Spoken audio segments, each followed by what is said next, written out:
Provinsi Sumatera Selatan akan menerima alokasi dana bagi hasil atau DBH kelapa sawit periode tahun 2024 sebesar 45 miliar rupiah yang diperuntukkan untuk infrastruktur jalan perkebunan, pendataan dan perlindungan sosial pekerja perkebun sawit. Tadi udah kita bahas kegiatan infrastruktur jalan yang untuk provinsi.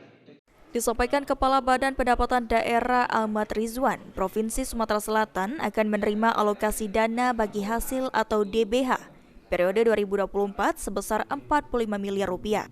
DBH yang diterima tersebut berdasarkan persentase pendapatan pihak luar dan pungutan ekspor atas kelapa sawit dan minyak kelapa sawit mentah di Sumatera Selatan. Alokasi DBH kelapa sawit ditujukan untuk pemeliharaan infrastruktur jalan perkebunan, pendataan dan perlindungan sosial bagi pekerja perkebunan sawit yang belum terdaftar program jaminan sosial.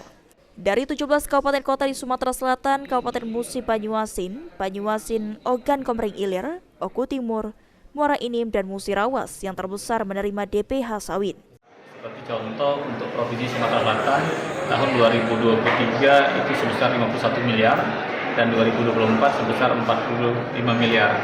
Secara keseluruhan total 2023 dan 2024 Provinsi Sumatera Selatan mendapat dana alokasi bagi hasil sawit 472 miliar.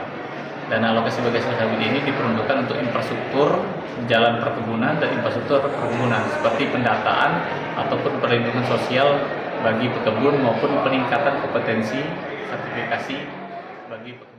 Proses alokasi DBH sawit akan disalurkan dari pemerintah provinsi ke kabupaten kota melalui APBD masing-masing daerah pada bulan Mei hingga Juni mendatang.